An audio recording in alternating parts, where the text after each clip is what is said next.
نحمده ونصلي على رسوله الكريم اما بعد فاعوذ بالله من الشيطان الرجيم بسم الله الرحمن الرحيم رب اشرح لي صدري ويسر لي امري واحلل عقدة من لساني يفقهوا قولي.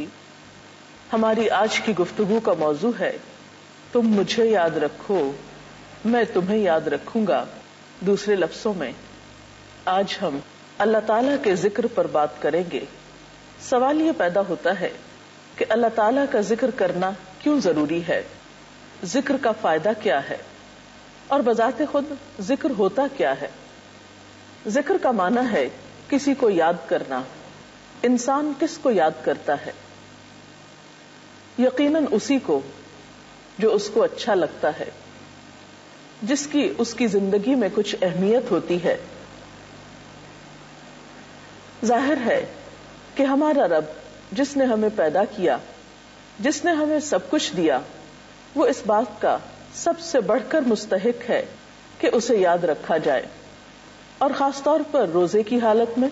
روزہ چونکہ انسان کو مستقل طور پر ایک احساس دلاتا رہتا ہے کہ تمہیں کوئی دیکھ رہا ہے، اور اس سے انسان کے اندر ایک روحانی سی کیفیت پیدا ہوتی ہے جو خود بخود اس کے لیے اللہ تعالی کی یاد کا راستہ ہموار کرتی ہے.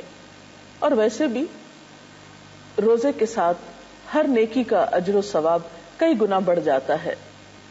نبی اکرم صلی اللہ علیہ وسلم سے ایک بار پوچھا گیا کہ سب سے زیادہ نماز کس کی اچھی ہے، سب سے زیادہ روزہ کس کا اچھا ہے، سب سے زیادہ حج کس کا اچھا ہے. تو آپ نے فرمایا جو ان میں سب سے زیادہ اللہ تعالیٰ کو یاد کرے، یعنی جس نماز میں اللہ کی یاد زیادہ ہو وہ نماز سب نمازوں سے اچھی ہے. جس روزے میں اللہ کا ذکر سب سے بڑھ کر ہو وہ روزہ سب سے اچھا ہے، سب سے افضل ہے. اور اسی طرح دیگر عبادات بھی. تو وہ روزہ جس میں اللہ تعالیٰ کا ذکر کیا جائے وہ عام روزوں کی نسبت اور پھر عام دنوں کی نسبت کئی گنا زیادہ بہتر ہو سکتا ہے. اور پھر اللہ تعالیٰ بھی فرماتے ہیں فاذکرونی اذکرکم واشکروا لی ولا تکفرونی. تم مجھے یاد رکھو میں تمہیں یاد رکھوں گا اور تم میرا شکر ادا کرتے رہو اور میری ناشکری نہ کرنا. ذکر کی اہمیت اور فضیلت کسی سے بھی چھپی ہوئی نہیں، اور اس وقت ذکر کے موضوع پر بات کرنا تو دراصل ایک یاد دہانی ہے، کیونکہ ہم سب بھولنے والے ہیں. بہت سی چیزوں کو ہم سمجھتے ہوئے بھی بھول جاتے ہیں. تو آئیے چند ایک احادیث اس سلسلے میں ہم دیکھتے ہیں. نبی اکرم صلی اللہ علیہ وسلم کا فرمان کیا ہے، آپ کا طریقہ کیا ہے، اور ہمیں کیا کرنا ہے. حضرت ابو ہریرہ سے مروی ہے، ایک حدیث قدسی میں آتا ہے اللہ تعالیٰ فرماتے ہیں کہ میں اپنے بندے کے ساتھ ہوتا ہوں جب وہ مجھے یاد کرتا ہے اور اس کے ہونٹ میری یاد میں حرکت کرتے رہتے ہیں. تو گویا ذکر کرنے والے کو اللہ تعالیٰ کا قرب نصیب ہوتا ہے. اور اللہ تعالیٰ خود بھی فرماتے ہیں یا ایھا الذین آمنوا اذکروا اللہ ذکرا کثیرا. اے لوگو جو ایمان لائے ہو اللہ کا ذکر کرو، بہت کثرت کے ساتھ ذکر کرنا. یعنی یہ اللہ تعالیٰ کا مطالبہ ہے ہم سے، اپنی مخلوق سے، اپنے بندوں سے، کہ وہ ہر چیز سے بڑھ کر اس کو یاد کریں. بات یہ ہے کہ اس کا فائدہ بھی خود ہم ہی کو ہے. قرآن پاک میں اللہ تعالیٰ فرماتے ہیں الذین آمنوا وتطمئن قلوبهم بذکر اللہ الا بذکر اللہ تطمئن القلوب. ایسے ہی لوگ ہیں جنہوں نے مان لیا اور ان کے دلوں کو اللہ کی یاد سے اطمینان ہوتا ہے. سنو اللہ کی یاد، اللہ کا ذکر ہی وہ چیز ہے جس سے دلوں کو اطمینان نصیب ہوتا ہے. اور وَلَذِكْرُ اللَّهِ أَكْبَرُ، اللہ کا ذکر بہت بڑی چیز ہے، کوئی معمولی چیز نہیں کہ انسان اسے نظر انداز کر سکے. اور اگر انسان اسے نظر انداز کرتا ہے تو اس پر انسان کو نقصان کیا ہے. اللہ سبحانہ وتعالی فرماتے ہیں وَمَن يَعْشُ عَن ذِكْرِ الرَّحْمَنِ نُقَيِّضْ لَهُ شَيْطَانًا فَهُوَ لَهُ قَرِينٌ.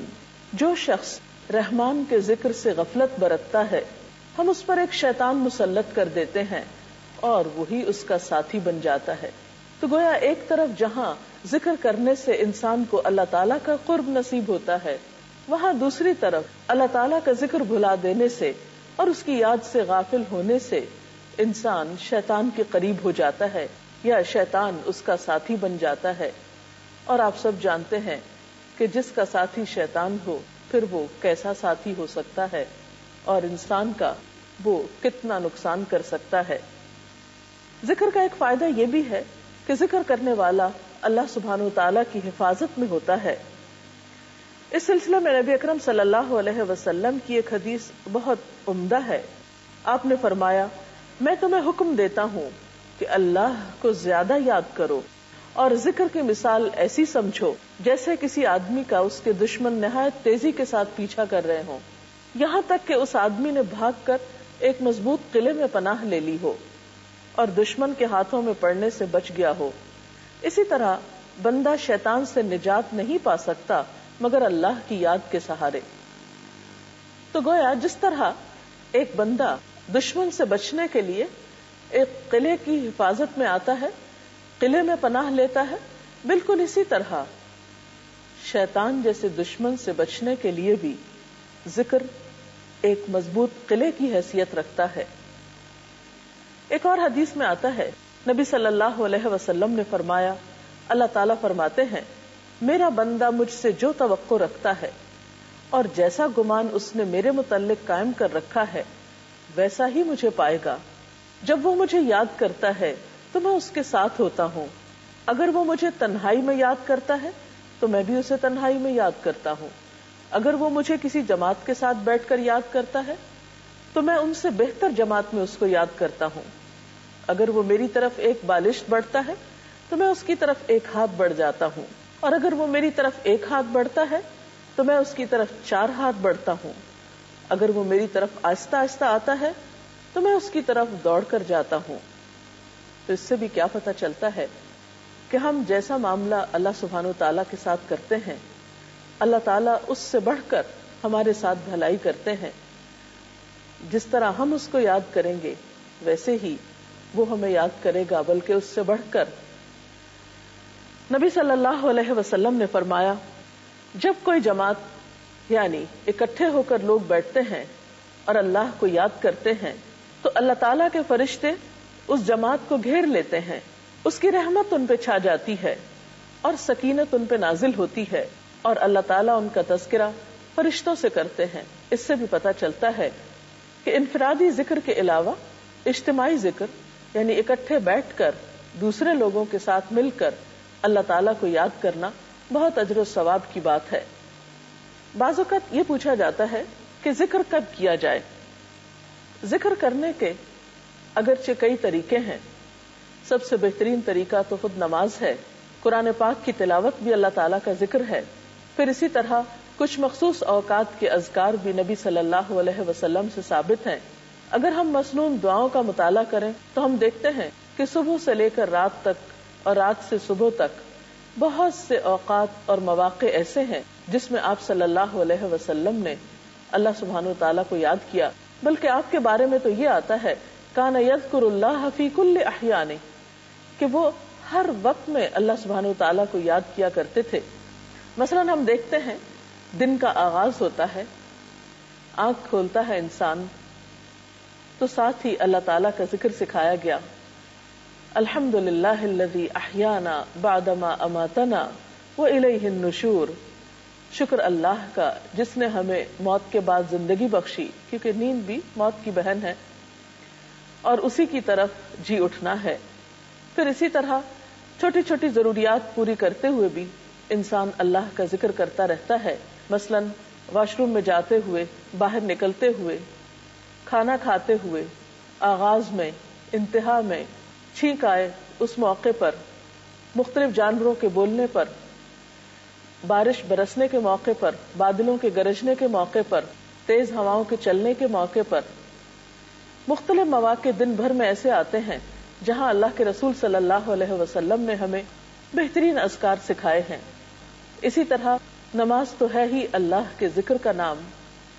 پھر اسی طرح ان اوقات کے علاوہ بھی جب کبھی فرصت ہو، جب جب موقع ہو، ان موقعوں پر اللہ سبحانہ و تعالیٰ کو یاد کرتے رہنا چاہیے اور کثرت سے یاد کرنا چاہیے. حتیٰ کہ ایک حدیث میں آتا ہے، نبی صلی اللہ علیہ وسلم نے فرمایا اکثروا ذکر اللہ حتی یقولوا مجنون. مسند احمد کی اس روایت کا مطلب یہ ہے کہ اللہ کو خوب یاد کیا کرو یہاں تک کہ لوگ کہیں یہ شخص مجنون ہے. ظاہر ہے جس شخص کے دل میں اللہ کی محبت ہوگی وہ اللہ تعالیٰ کو یاد کرے گا اور ہر موقع پر یاد کرے گا. تو لوگ ایسا سمجھ سکتے ہیں، لیکن ایسا شخص اللہ کی نگاہ میں مجنون نہیں، محبوب ہوتا ہے. کیونکہ اللہ تعالیٰ نے کیا فرمایا، فاذکرونی اذکرکم، تم مجھے یاد کرو میں تم کو یاد کروں گا. اور جس شخص کو اللہ سبحانہ و تعالیٰ یاد کرے پھر اس شخص کے لیے اس سے بڑی عزت افزائی اور اس سے بڑی مہربانی اور کیا ہو سکتی ہے. آپ صلی اللہ علیہ وسلم کی زندگی کو اگر غور سے دیکھا جائے تو وہ سراپا ذکر تھی. ایک صحابی نے نبی صلی اللہ علیہ وسلم سے عرض کیا، اے اللہ کے رسول صلی اللہ علیہ وسلم، نیکیوں کی قسمیں تو بہت سی ہیں اور میں ان سب کو انجام دینے کی طاقت نہیں رکھتا. یعنی نیکی کے بہت سے طریقے ہیں، سب میرے بس میں نہیں، لہٰذا مجھے ایسی چیز بتا دیجئے جسے میں گرہ میں باندھ لوں، اور زیادہ باتیں نہ بتائیے کیونکہ میں بھول جاؤں گا. تو آپ صلی اللہ علیہ وسلم نے اس کے جواب میں فرمایا، تمہاری زبان ہر وقت اللہ کے ذکر سے تر و تازہ رہے. یعنی آسان سا نسخہ ہے، اگر بہت سے کام تم نہیں بھی کر سکتے تو ہر وقت اللہ کو یاد کرتے رہو. اور پھر یہ یاد مخصوص مواقع کے علاوہ کن کلمات سے، مثلا سبحان اللہ، الحمدللہ، اللہ اکبر پڑھتے رہنا. دو الفاظ پر مشتمل مختصر ترین کلمات ہیں لیکن بہت ہی مفید. مثلا حدیث میں آتا ہے الحمدللہ تملأ المیزان، کہ الحمدللہ کہنا میزان کو بھر دیتا ہے. اسی طرح اور کلمات بھی افضل الذکر لا الہ الا اللہ کو قرار دیا گیا. اسی طرح استغفر اللہ کہنا، لا حول ولا قوت الا باللہ پڑھنا، درود شریف پڑھنا، یہ تمام ذکر کی بہترین شکلیں اور بہترین قسمیں ہیں جس میں انسان کا سراسر بھلا ہی بھلا ہے. ایک اور حدیث میں آتا ہے کہ دو کلمات ایسے ہیں جو زبان پر بہت ہلکے ہیں، میزان میں بہت بھاری ہیں اور رحمان کو بہت پیارے ہیں، سبحان اللہ و بحمدہ سبحان اللہ العظیم. یہ کلمات بھی انسان چلتے پھرتے، اٹھتے بیٹھتے، لیٹے، مختلف کام کاج کرتے اپنی زبان سے ادا کر سکتا ہے. بعض لوگوں کا خیال یہ ہوتا ہے کہ شاید ذکر کرنے کے لیے باوضو ہونا بہت ضروری ہے. ٹھیک ہے، وضو کرنے سے انسان کی کیفیت بدل جاتی ہے، ایسا کرنا بہت پسندیدہ ہے. پاکیزہ رہنا اللہ تعالی کی محبت کا ذریعہ ہے. لیکن اگر انسان باوضو نہ بھی ہو تو بھی اللہ تعالیٰ کا ذکر کر سکتا ہے. قرآن پاک کی سورۃ آل عمران میں آتا ہے الذین یذکرون اللہ قیاما وقعودا وعلی جنوبہم، وہ لوگ اللہ کو یاد کرتے رہتے ہیں کھڑے بھی، بیٹھے بھی اور اپنے پہلوؤں پر بھی. تو اس سے پتہ چلتا ہے کہ اللہ تعالیٰ کا ذکر انسان کھڑے ہو کر یا چلتے پھرتے بھی کر سکتا ہے، بیٹھے بھی کر سکتا ہے اور لیٹ کر بھی کر سکتا ہے. ایک شخص مثلا سو رہا ہے، رات کو اس کی آنکھ کھل جاتی ہے اور دوبارہ نیند نہیں آ رہی، تو ایسے میں اگر وہ اللہ تعالیٰ کا ذکر شروع کر دے تو بہت جلد دوبارہ نیند کی آغوش میں جا سکتا ہے. اس لیے یہ خیال غلط ہے کہ اللہ تعالیٰ کا ذکر کرنے کے لیے لازمی طور پر باوضو ہونا چاہیے یا ضروری ہے، یا پھر یہ کہ کہیں مصلی بچھا کر یا کسی کارنر میں بیٹھ کے یا کسی اندھیرے کمرے میں ہی اللہ کا ذکر کیا جائے. نہیں، اللہ تعالیٰ تو انسان کی شہرگ سے بھی زیادہ اس کے قریب ہے، اس کو کسی بھی وقت اور کسی بھی حال میں یاد کیا جا سکتا ہے. کوشش یہ کرنی چاہیے کہ کوئی بھی لمحہ ایسا نہ گزرے کہ جو اللہ کی یاد سے خالی ہو. کیونکہ ایک روایت میں آتا ہے، حضرت معاذ کہتے ہیں رسول اللہ صلی اللہ علیہ وسلم نے فرمایا اہل جنت کو کسی چیز پر اتنی حسرت نہ ہوگی جتنی اس لمحے پر جو دنیا میں اللہ کی یاد کے بغیر گزر گیا. گویا جنت میں جانے والے جب ہر طرح کی نعمتیں پالیں گے اور ہر طرف خوشیاں ہی خوشیاں اور نعمتیں ہی نعمتیں ہوں گی، اس وقت ان کو اگر حسرت ہوگی، غم ہوگا، تو اس بات پر کہ ہم نے دنیا کی زندگی میں اپنا کوئی بھی لمحہ اللہ کے ذکر کے بغیر کیوں گزارا۔ لیکن آج ہم اس دنیا میں ہوتے ہوئے ان اوقات کی قدر نہیں کرتے، اور بسا اوقات ہاتھ پہ ہاتھ دھرے خاموش بیٹھے رہتے ہیں، خصوصاً انتظار کے لمحات میں۔ ایسے لمحات کو ضائع کرنے کی بجائے ان سے بھرپور فائدہ اٹھانا چاہیے۔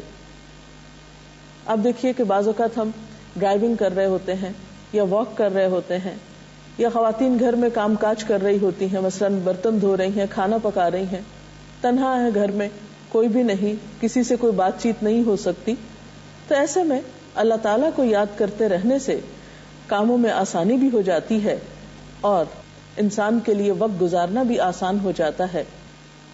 بعض اذکار ایسے ہیں کہ جو انسان کو غموں سے نجات دیتے ہیں، بعض اذکار تو جسمانی تھکاوٹ تک کا علاج بتائے جاتے ہیں۔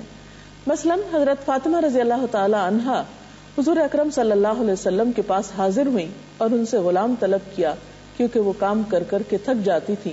تو آپ صلی اللہ علیہ وسلم نے جواب میں انہیں کچھ تسبیحات بتائیں، جو تسبیحات فاطمہ کے نام سے مشہور ہیں، کہ 33 مرتبہ سبحان اللہ پڑھو، 33 مرتبہ الحمدللہ اور 34 مرتبہ اللہ اکبر۔ تمہاری تھکاوٹ دور کرنے کے لیے یہ تسبیحات کافی ہوں گی۔ آپ بھی آزما کر دیکھ سکتے ہیں، اور اللہ تعالیٰ سے دعا کرتے ہیں کہ اللہ تعالیٰ ہمیں اپنے ذکر کی توفیق عطا فرمائے۔ ذکر کے لیے زبان کا استعمال کرنا ضروری ہے یا دل ہی دل میں بھی ہو سکتا ہے ذکر؟ عام طور پر یہ سوال کیا جاتا ہے کہ ذکر کا طریقہ کیا ہے، کیا صرف دل میں ذکر کیا جا سکتا ہے یا اس کے لیے زبان کا حرکت کرنا بھی ضروری ہے؟ بہترین ذکر تو وہ ہے جس میں دل اور زبان دونوں شامل ہوں، لیکن اگر ایسا ممکن نہ ہو اور انسان دل ہی دل میں اللہ تعالیٰ کو یاد کرنا چاہے تو یہ بھی ممکن ہے، ایسا بھی کیا جا سکتا ہے۔ اور اگر اس کے ساتھ ساتھ زبان بھی شامل ہو تو بہت اچھا ہے۔ اس سلسلے میں قرآن پاک کی ایک آیت ہماری رہنمائی کرتی ہے۔ سورۃ الاعراف کی آیت نمبر 205 ہے، وَاذْكُرْ رَبَّكَ فِي نَفْسِكَ تَضَرُّعًا وَخِيفَةً وَدُونَ الْجَهْرِ مِنَ الْقَوْلِ بِالْغُدُوِّ وَالْآصَالِ وَلَا تَكُن مِنَ الْغَافِلِينَ۔ اس کا ترجمہ ہے، اپنے رب کو صبح و شام یاد کرو، دل ہی دل میں زاری اور خوف کے ساتھ، اور زبان سے بھی ہلکی آواز کے ساتھ، اور تم ان لوگوں میں سے نہ ہو جاؤ جو غفلت میں پڑے ہوئے ہیں۔ اور یہاں سے ایک اور بات بھی ہمیں پتہ چل رہی ہے کہ اللہ تعالیٰ کی یاد میں کبھی زاری اور خوف بھی شامل ہونا چاہیے، یعنی ذکر محض زبان کی ایکسرسائز نہیں، یا روٹین سے پڑھے ہوئے چند الفاظ نہیں، یا رٹے رٹائے چند جملے نہیں، یا محض تسبیح کا پھیرنا نہیں، بلکہ اس میں حقیقی معنوں میں اللہ تعالیٰ کی یاد کا شامل ہونا ضروری ہے۔ یہی ذکر کی اصل روح ہے۔ کوئی اور سوال ہو تو آپ کر سکتے ہیں۔ آج کل کی زندگی میں ہر شخص اتنا مصروف ہے کہ ذکر کرتے کرتے دوبارہ اپنے کام میں مصروف ہو جاتا ہے، اس کے لیے کوئی عملی ٹپس بتائیے۔ یہ بات درست ہے کہ انسان ذکر کرتا ہے پھر بھول جاتا ہے، پھر اس کو احساس ہوتا ہے کہ مجھے اللہ تعالیٰ کو یاد کرنا چاہیے، پھر اس پر کچھ غفلت کے لمحات آ جاتے ہیں۔ ایسا عمل بالکل فطری ہے۔ اس کے لیے ضروری ہے کہ انسان جو کام اپنی زندگی میں کرنا چاہتا ہے ان کو باقاعدہ اپنے پاس لکھ لے، یا یاد دہانی کا کوئی بھی طریقہ مقرر کر لے، کیونکہ کوئی بھی کام جس کی ہم پلاننگ نہ کریں، منصوبہ بندی نہ کریں، اور پھر یکسوئی کے ساتھ یا تسلسل کے ساتھ اس پر عمل نہ کریں، اس کی پابندی نہ کریں، تو اس کام کا صحیح فائدہ نہیں ہو سکتا۔ مثلا آپ کو کھانا ہی کھانا ہے، اگر آپ بغیر کسی ترتیب کے اور بغیر کسی منصوبے کے جو آپ کے سامنے آئے کھانا شروع کر دیں تو آپ سوچ سکتے ہیں کہ اس کا نتیجہ کیا ہوگا۔ اسی طرح یہ ہے کہ کبھی آپ کھانا کھائیں ہی نہ اور کبھی آپ بہت زیادہ کھا لیں تو اس سے بھی آپ کی صحت درست نہیں رہے گی۔ تو اسی طرح روحانی صحت کے لیے بھی ضروری ہے کہ آپ کے ذکر میں تسلسل بھی ہو، اعتدال بھی ہو۔ اس کے لیے ضروری ہے کہ آپ کچھ اوقات مقرر کریں، اور اس کے لیے بہترین طریقہ ہے سنت کے پیٹرن کو فالو کرنا، کہ مثلا صبح کے اوقات میں نبی صلی اللہ علیہ وسلم جو صبح شام کی دعائیں پڑھتے تھے ان کو پڑھیے. پھر نمازوں کی پابندی کیجیے. پھر قرآن پاک کی تلاوت صبح کے وقت رکھیے. اور اس کے علاوہ جو ذکر آپ کو کرنا ہے وہ کہیں لکھ لیجیے. مثلاً اپنے اوپر پابندی آپ عائد کر سکتے ہیں کہ مجھے دن میں ایک تسبیح سبحان اللہ کی کرنا ہے, ایک الحمدللہ کی کرنا ہے. اور پھر اپنے آپ کو رات کو چیک کیجیے. رات کو سونے سے پہلے اگر چند لمحات ایسے رکھیں اپنے لیے کہ جس میں ایک تو اپنا محاسبہ کریں کہ آج مجھ سے کوئی ایسی بات تو نہیں ہوئی کہ جس سے میرا رب ناراض ہوا ہو, کیا میں نے کسی انسان کا دل تو نہیں دکھایا, کیا کسی کا حق تو نہیں مارا. اس سے یہ ہوگا کہ جو استغفار اس وقت ہم کریں گے وہ کہیں زیادہ مفید ہوگی بنسبت اس کے کہ ہم روٹین میں ایک تسبیح استغفار کی پڑھ لیں. اسی طرح یہ ہے کہ اگر رات کو سونے سے پہلے کچھ دیر ذکر کر کے سویا جائے تو دن بھر کی جو ٹینشنز ہیں وہ ریلیز ہو جائیں گی اور نیند بھی بہتر طور پر آئے گی. تو جب آپ کچھ اوقات مقرر کر لیتے ہیں اور کچھ اذکار مقرر کر لیتے ہیں اور شعوری کوشش کرتے ہیں ان کی پابندی کرنے کی, اور یہ سب کچھ کہیں لکھا ہوا بھی ہے آپ کے پاس کہ وقتاً فوقتاً اپنی لسٹ چیک کرتے رہیں, تو اس سے انشاءاللہ تعالی آپ ذکر کرنے کے عادی ہو جائیں. اجازت چاہتے ہیں. اللہ حافظ.